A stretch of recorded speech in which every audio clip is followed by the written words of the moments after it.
I don't usually talk about politics, but this week in the United Kingdom there is a general election. And with no sense of irony, it's on the 4th of July. American Independence Day, the day the Yanks celebrate being independent from this country. Now, I've already voted because the election's on the 4th of July. On the 3rd of July, I'm buggering off to Italy. And if the polls are to be believed, the Labour Party will win by a landslide. And here's my prediction for the next 5 years. For a couple of weeks, people will feel happy that we have a new government, and then there will be 5 years of misery, the like of which this country has never known. Yet, with an upcoming election, some people are feeling more patriotic. Also, the whole European football thing, I don't watch football, I don't know what it is, that's going on, so people are feeling proud of their country.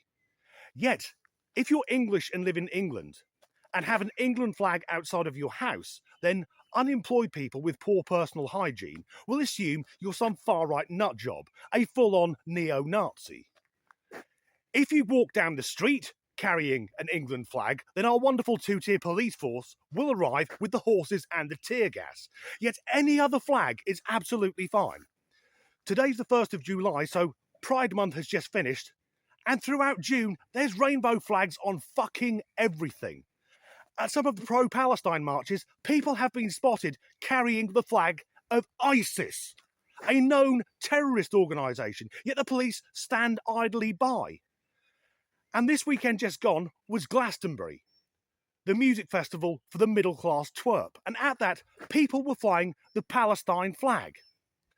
Now, given what happened last October at a music festival in Israel, is that not in slightly poor taste? I haven't watched any of Glastonbury's yet. In fact, the only set I'll watch is Dua Lipa. I'll wait for the wife to go to bed, then I'll have a good hard watch. The British election isn't the big one, because the people of the New World will be voting for the next president later this year. I think I saw on the news that there are moves to possibly replace Joe Biden, and for my friends watching over in the States, I do feel a bit sorry for you that at present, the two choices for the leader of the new world are a convicted felon and a man who clearly has advanced dementia. But when it comes to patriotism, no one does it like the Americans. If ever there's a news story, say in New York, where the streets are full of people chanting, USA! USA! As a Brit, I assume that's what it's like over there 24/7. But in the same way that some people in England think that the English flag is racist, I have a clip coming up of an American woman saying the same thing about the Stars and Stripes. My American friends, do you also call it Old Glory? It's the American flag, not the Confederate flag, which is considered racist, although as a Brit, when I see the Confederate flag, all I think is Lynyrd Skynyrd and the Dukes of Hazzard.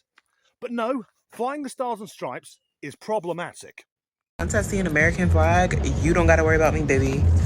You don't gotta worry about me, because the only reason you need to be that fucking patriotic is if you're racist. Okay? Name another reason. I don't know. You don't gotta worry about me. We live in a world which is so divided that if I went onto Twitter and simply stated I prefer tea to coffee, someone would interpret that as me saying all coffee drinkers should be put to death.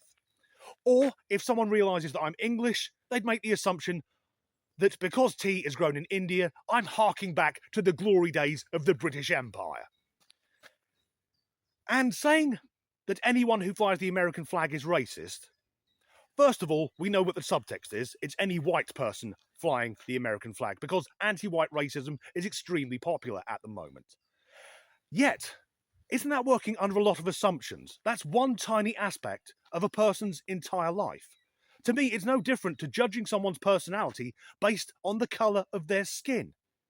She's doing exactly the same thing as being a racist. Yet, I would bet money on it that she's the type of woman who bangs on about reparations. And my view on this is very clear. I think reparations should be paid to anyone as long as they can prove which plantation they were working on last year. Because, as far as I'm aware, and I'm not an expert on the USA, slavery was outlawed quite a long time ago. I'm guessing she's a grifter, she's a race hustler. She's the type of person who needs to see other people as racist so she doesn't question her own values. I suspect she's not a very nice person.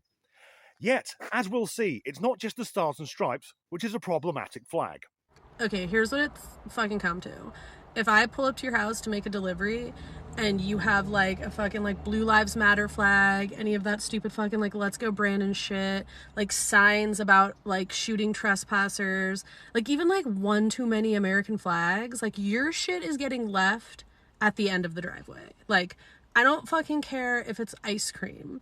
I'm not coming within 10 feet of your home. I am not getting shot by some like Fox News addled conservative who fucking is just waiting at the door with a rifle. Like, it's not happening. You have been marked unsafe. Like, this is what it has come to with you people. Like, you are marked unsafe. I'm not fucking coming to your house. It's not happening. What I like about that clip is she's just openly admitted and posted to the internet that she doesn't do her job. Sees a house she doesn't like, fuck it. I'm not walking up to the front door.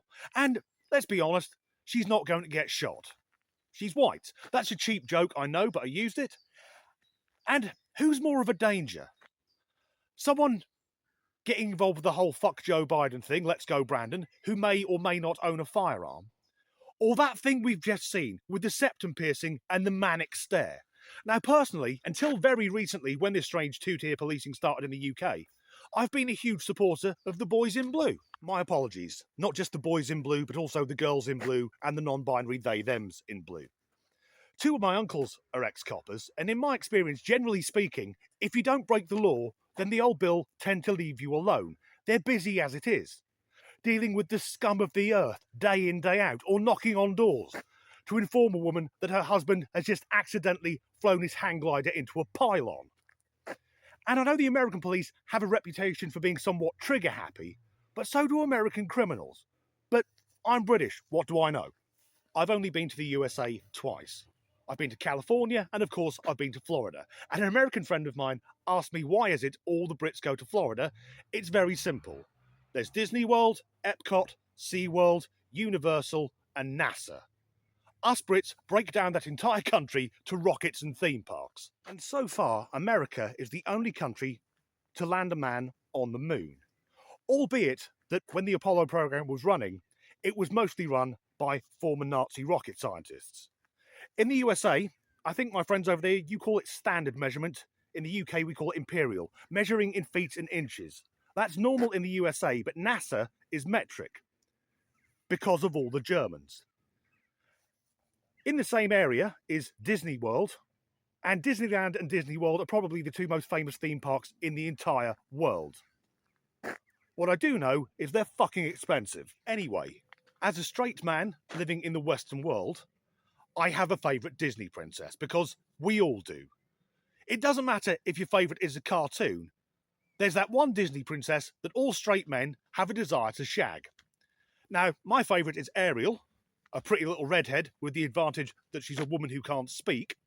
And the first time I watched Frozen, I found myself wondering, are Elsa and Anna gonna les off? And then I thought, no, because they're sisters, and secondly, that isn't very Disney.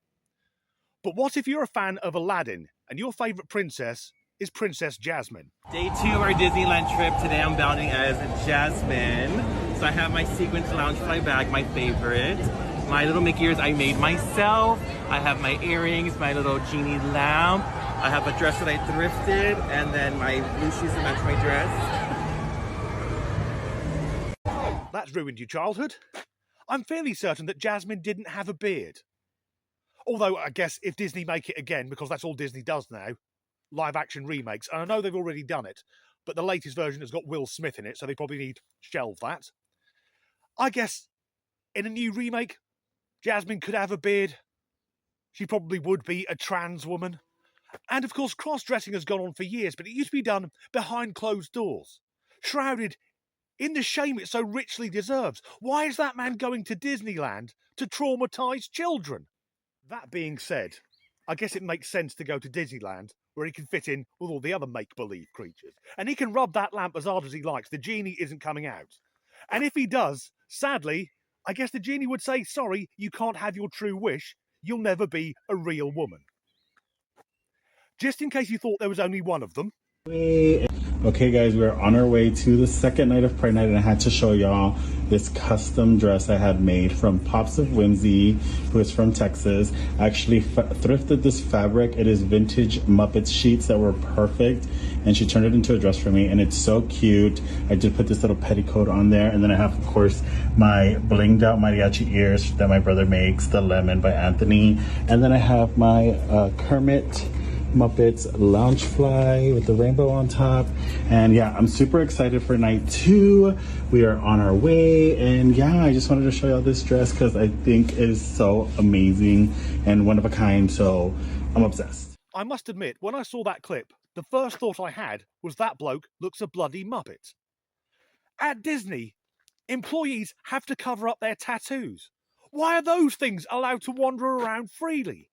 It's going to be upsetting for a kid to find out that Jasmine's real name is Trevor. Or if sitting down to watch the Muppet Show in the Muppet Theatre, that thing sits down next to a child. Suddenly the whole interspecies relationship where there's a frog fucking a pig seems to be more realistic. So to sum up, there's an election this week, but I'll be abroad. There's an election later in the year in the US of A, which I can't vote in because I'm British. We saw 2 women who are extremely bitter and 2 men pretending to be women terrifying children. What a great way to start the week. That's the end of this video. If you enjoyed it, please do like and subscribe if you haven't already. And as ever, thanks for watching. This week there's gonna... Oh, fuck it. I don't usually talk about... Oh, fuck it again. I have a very sore throat because... If you haven't seen it, on my main channel, there's a video called The Big Week, in which the band I'm in headlined a music festival, and I've burnt my throat out shouting. People being slightly more patriotic, and of course the fuck it, bollocks. With there being elections, people are slightly more patriotic. Also, the European football, I don't fucking know what it is. Also, that has buggered the continuity anyway. Where opinions are fucked it up again. We live in a very polarised world where if I went onto X and expressed I prefer tea to coffee, then would I fucking bollocks to it?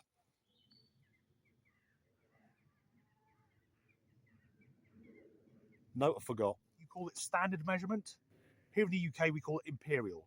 And in Britain, most manufacturing is done metrically, but we measure our road distances in miles. Because we like to make life hard for ourselves. So to sum up,